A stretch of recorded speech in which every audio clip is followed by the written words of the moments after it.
My name is Alex, and I've always had a fascination with the wild. I grew up surrounded by forests, so hiking and camping became second nature to me. But the one place I swore never to return to was Black Hollow, a forest that hides more than it reveals. Black Hollow isn't marked on most maps, and the locals avoid it at all costs. They tell stories of a creature-shadowed predator that hunts those who venture too deep into its territory. Of course, I didn't believe in any of it. After all, there's no such thing as monsters, right?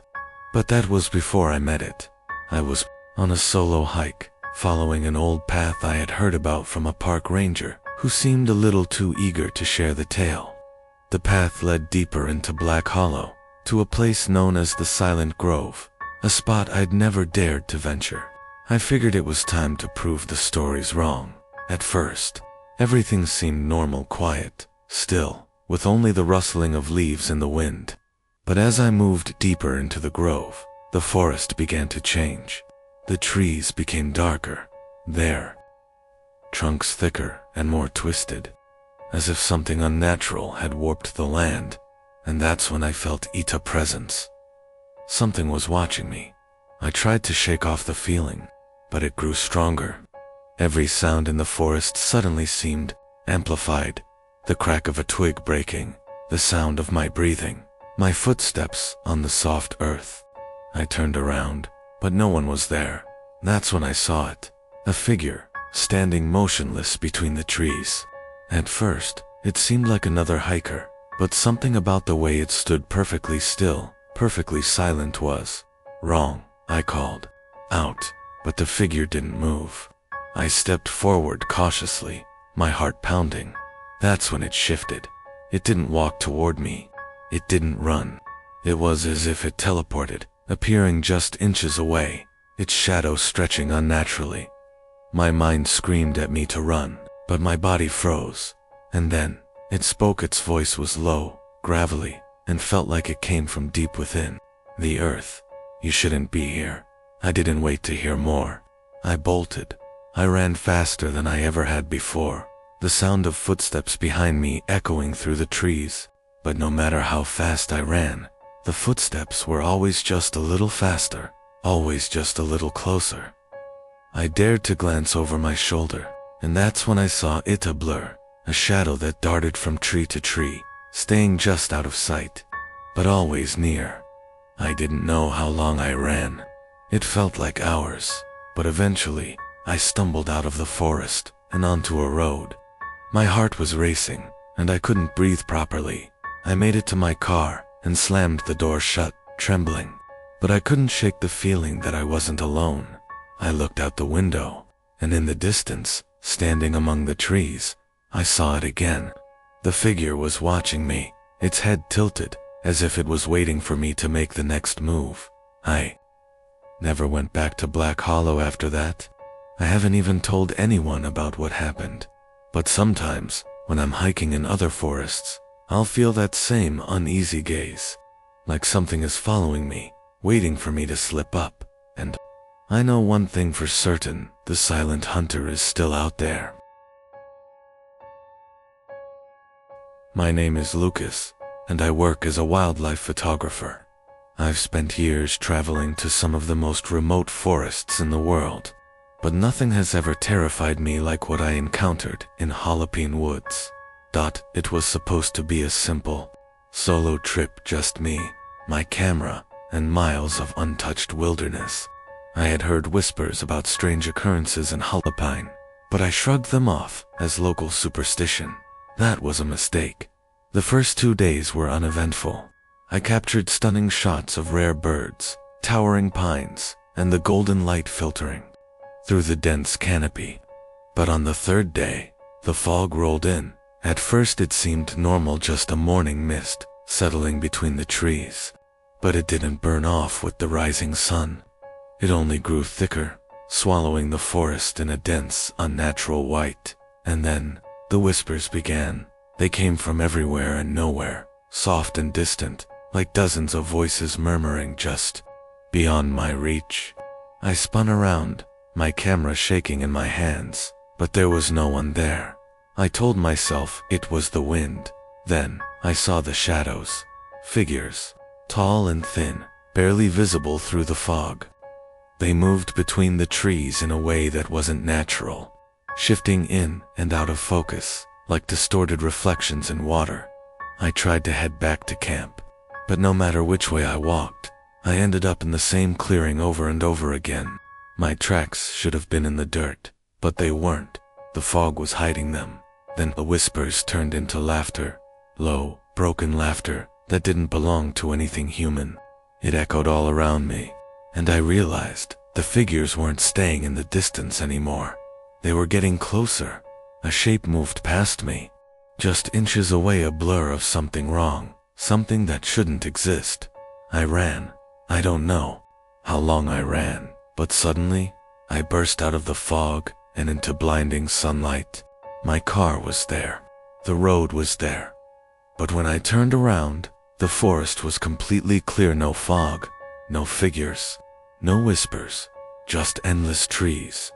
I told myself it was a hallucination, exhaustion, a trick of my mind. But when I checked my camera, later, there were dozens of photos I didn't remember taking. Blurry images of tall, faceless shapes standing in the fog, and in the last picture one of them was right behind me. My name is Ethan, and I've always been a skeptic. I've spent years hiking through forests, exploring caves, and trekking through places others wouldn't dare to go. But nothing in all my experiences prepared me for the horrors of Ash Grove. It started as an ordinary hiking trip. I had heard rumors of disappearances near the northern part of Ash Grove, but I dismissed them as nothing more than campfire stories. There's no such thing as ghosts, right? I should have listened. The moment I entered the northern section of Ash Grove, I felt the air grow cold. A heavy fog had already rolled in, making it difficult to see more than a few feet ahead. But I pressed on, determined to prove there was nothing to fear. After a few hours of walking, the trail seemed to vanish.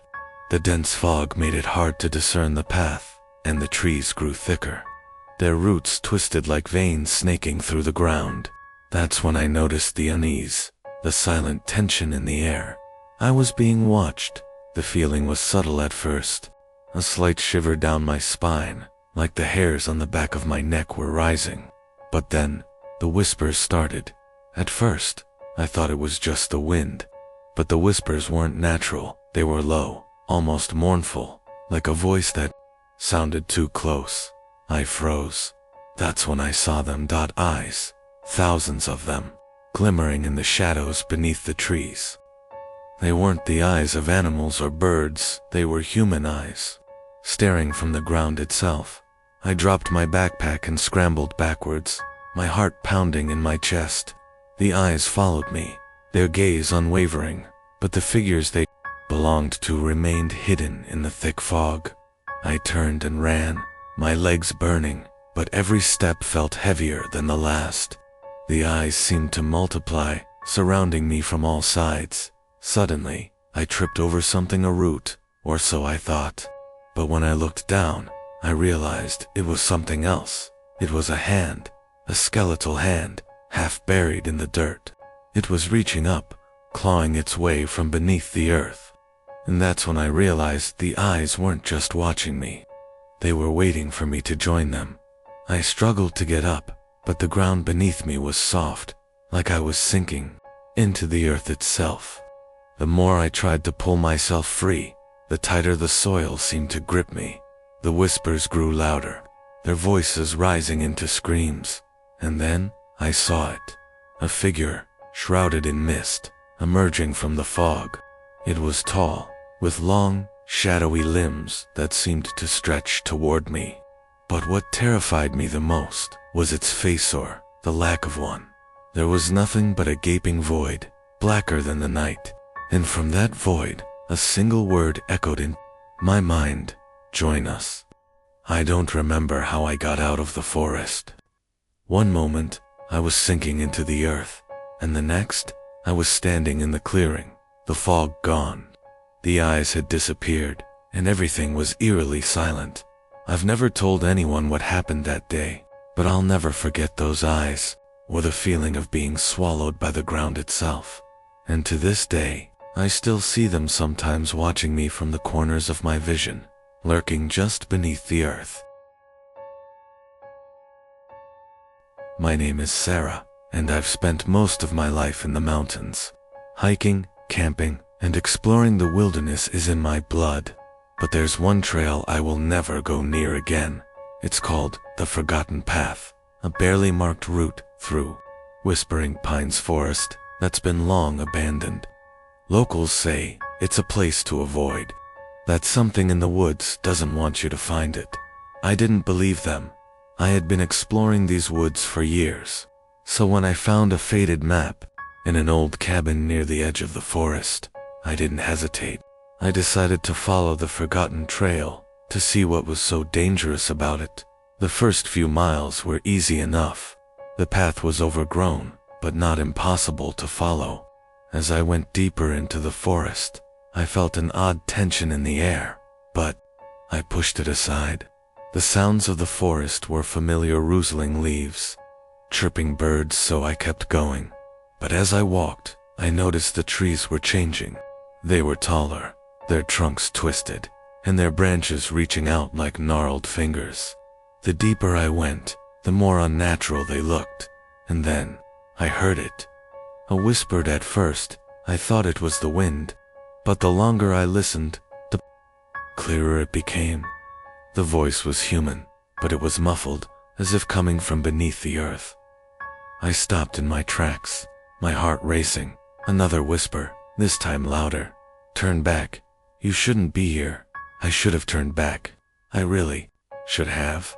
But instead, I kept walking. I couldn't help myself. I had to know.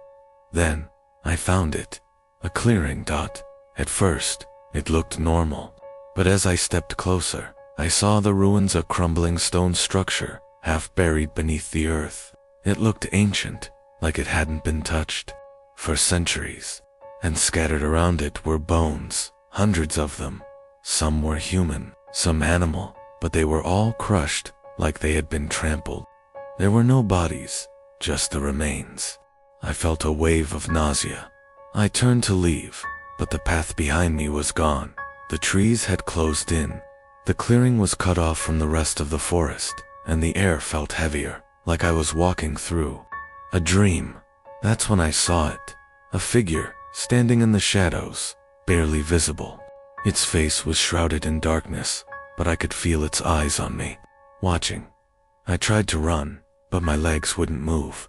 The figure stepped forward, its long, twisted limbs reaching out toward me. That's when the whispers turned into screams. I don't remember much after that.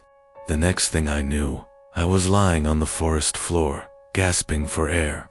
The sun was setting, and the path had returned to normal. But I never spoke about what I saw, not to anyone, and I never went back to Whispering Pines again. My name is Daniel, and I used to love hiking alone. The deeper into the forest I went, the safer I felt until the day I learned something was watching me. It started as a simple weekend trip. I chose Everwood National Park, a place known for its ancient trees and untouched wilderness. I packed light, planning to set up camp near a quiet stream I had marked on my map. The first day was perfect. The air was crisp, the sun warm, and the woods alive with the sounds of nature. But as night fell, something changed. The forest went silent. Not just quiet, completely dead. No wind, no insects, nothing. It was like the trees themselves were holding their breath. Then I saw it, perched high in the branches. Nearly 30 feet above me was a figure. It was humanoid, but wrong, its limbs too long, its body thin and twisted. It had no face, just a smooth, pale surface, where its features should be. I told myself it was a trick of the light, a shadow, my mind playing games. Then it moved, not like a person climbing down, but like a spider, scuttling between branches. I grabbed my flashlight and shone it upwards. The light hit empty branches, the thing was gone. I barely slept that night. Every time I closed my eyes, I swore I heard scraping sounds above me. The next day, I decided to head back early, but the deeper I walked into the forest, the more I realized I wasn't going the right way.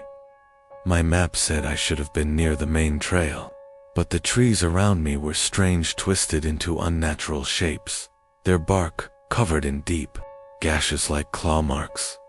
That's when I saw the footprints. They weren't mine, and they weren't human. The prints were long, almost talon-like, and they circled me like something had been watching me sleep all night. I ran. I didn't care about direction anymore. I just needed to get out.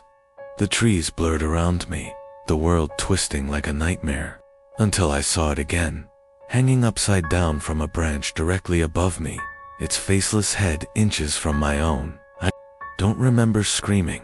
I don't remember running. The next thing I knew, I was stumbling out of the woods, gasping for breath. My car was right where I left it, but when I got inside, my hands shook as I gripped the steering wheel, and in the rearview mirror, I swear, just for a second, I saw something hanging from the trees behind me, watching, waiting. My name is Ethan, and I work as a forestry researcher. My job takes me deep into untouched forests, mapping ecosystems, studying wildlife, and sometimes finding things that shouldn't exist. Last fall, I was sent to Grey Hollow Forest, an area that had been closed off for decades due to unexplained disappearances. The local legends warned of a curse that the forest itself was alive, and that something ancient slept beneath its roots. I don't believe in curses, but I do believe in what I saw.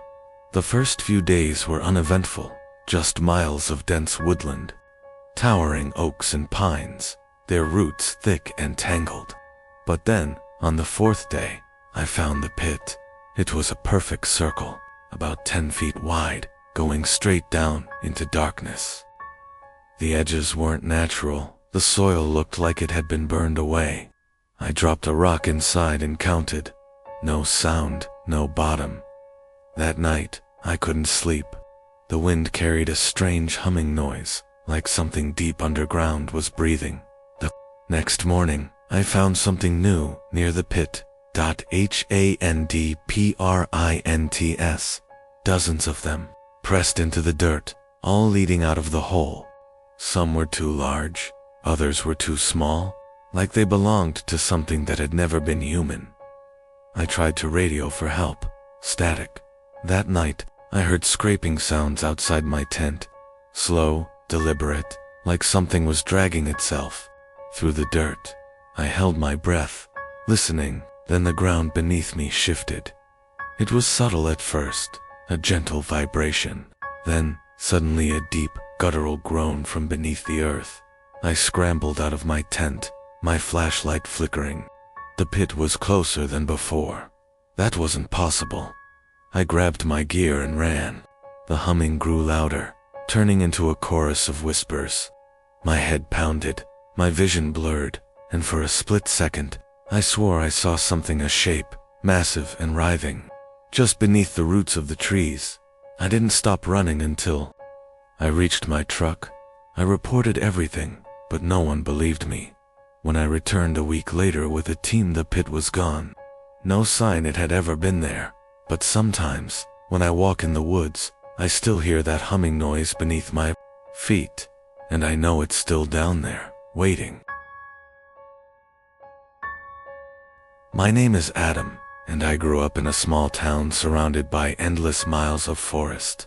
As kids, we always heard the stories about the hanging tree, a massive, gnarled oak deep in the woods where, according to legend, dozens of people had ended their lives. I never believed the tales, at least not until I saw it for myself. It was supposed to be a simple weekend trip, just me and my two best friends, Kyle and Ben. We packed our gear, hiked deep into Black Ridge Forest, and found the perfect spot to set up camp. That first night, everything felt off. The trees were too still, the air too silent. Even the usual sounds of crickets and owls were absent. But the worst part, the nightmares. We all had them.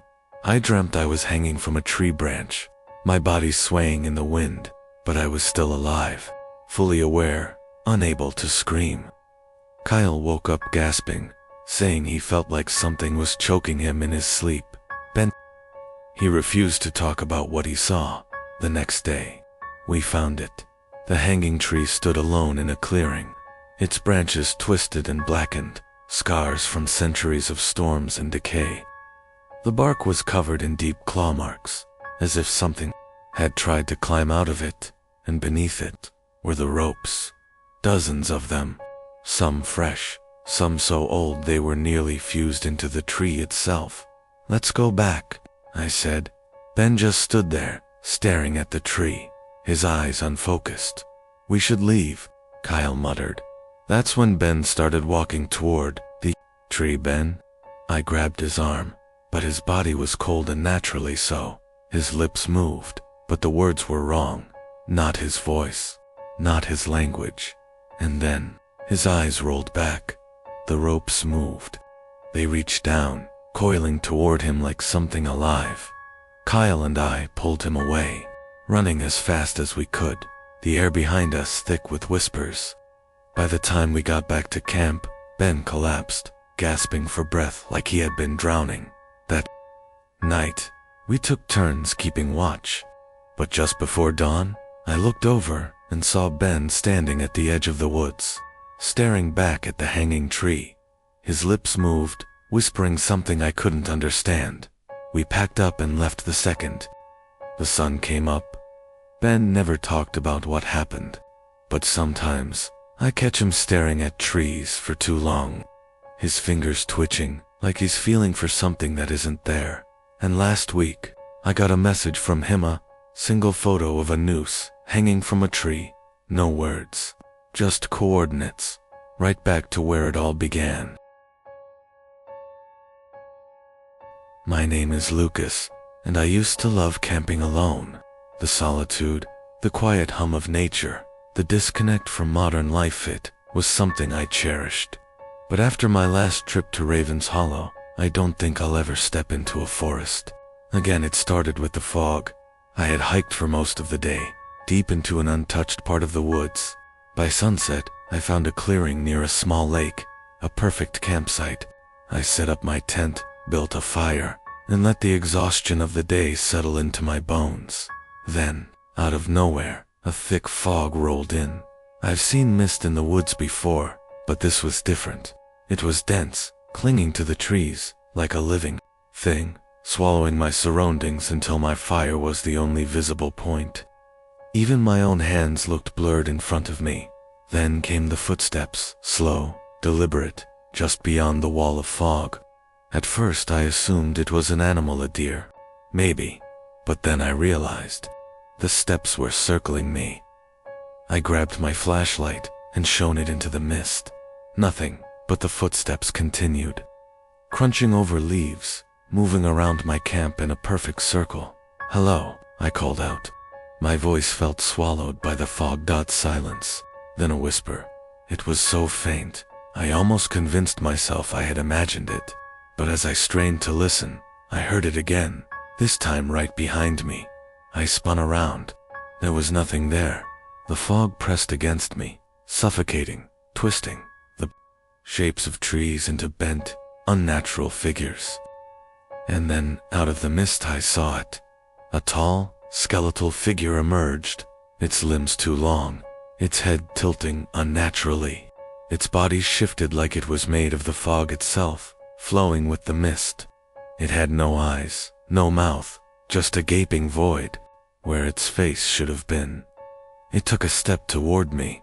I grabbed my pack and ran. I didn't care where. I just knew I had to get away. The whispers followed me, twisting into words I almost understood. My legs burned. My lungs screamed for air. But I kept running until the fog vanished. I stumbled onto the main trail. The trees normal again, the air crisp and clear. The sun had risen, as if no time had passed. But my watch, It was still stuck at 2:37 a.m. I don't know what I saw that night, but I do know one thing: Raven's Hollow doesn't want visitors. And if the fog ever finds you, don't listen to the whispers. My name is Eric, and I was a park ranger for 10 years. I've seen my fair share of weird things in the woods, but nothing prepared me for what happened last fall in Redfern Forest. It started with a simple call. A hiker, Clara Mitchell, had gone missing. She was an experienced solo camper, familiar with the area, but hadn't returned as scheduled. Her last known location was near Foxglove Trail, a path infamous for one eerie detail. It had no official records. It didn't exist on any park map. I set out early in the morning, following her last GPS ping. The deeper I went, the quieter the forest became. No birds, no rustling leaves, just a heavy, unnatural silence. After about an hour, I spotted a backpack near a cluster of moss-covered stones. Clara's. That's when I saw the footprints. They lead deeper into the forest, but something was off. There was only one set of footprints, leading forward, none coming back. I followed them. The trees grew denser, twisted, their branches reaching toward me like skeletal fingers. The path seemed wrong, like the ground itself was shifting beneath my boots. And then I saw her. Clara was standing in the middle of the path, perfectly still, facing away from me. "Clara," I called. She didn't move. I stepped closer, the air turning thick and heavy, my breath coming out in short gasps. Something was deeply, horribly wrong. I reached out and she turned. Her eyes were completely black. Her mouth stretched open in a silent scream, but no sound came out. The world around me warped. The trees seemed to pulse and breathe. I wasn't in Redfern anymore. I stumbled backward, my radio crackling to life. A voice, my own voice, came through. "Don't turn around. Don't look back. Run." Every instinct screamed at me to obey. I bolted, not caring where I was going, only that I needed to leave. The whispering started, then low, guttural sounds from behind me. I didn't look. I couldn't. After what felt like hours, I burst into a clearing. The normal forest was back. The sky was normal. The sounds of birds chirping returned. But the path I had just come from, it was gone. No trail, no disturbed leaves, nothing. We never found Clara. The official report says she disappeared without a trace. But I know the truth. She never left that path. And neither did the thing wearing her face. My name is Daniel, and I've spent most of my life hiking and camping in remote places. The wilderness has always been my escape, my sanctuary. That is, until I ventured into Blackwood Forest. Blackwood had a reputation. People went missing there. Some said it was because of wild animals. Others claimed it was the terrain. But there were whispers, old legends about something watching. I never believed in such things. Not until I saw them. I set up camp deep in the woods, far from any trails.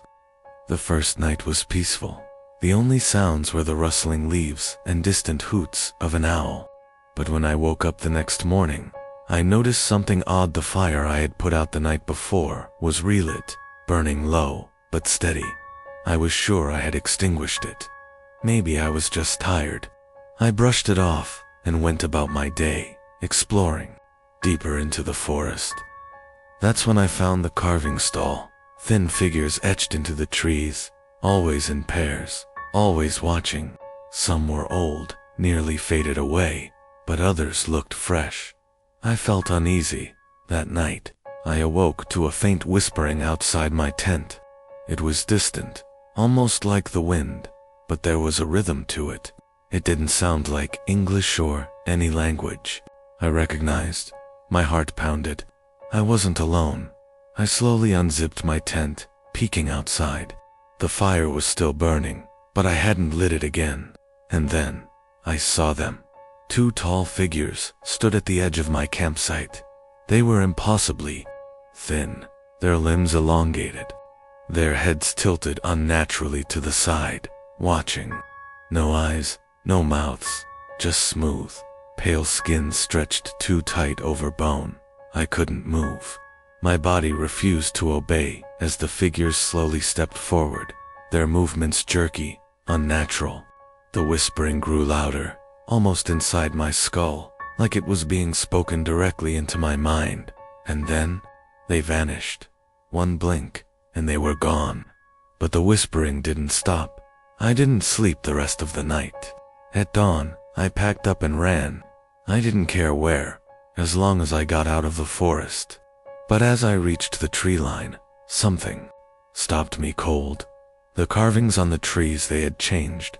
Instead of pairs, there was only one figure now, and it looked exactly like me. I never went back to Blackwood, but sometimes, when I'm alone at night, I swear I still hear the whispering, and I know they're still watching.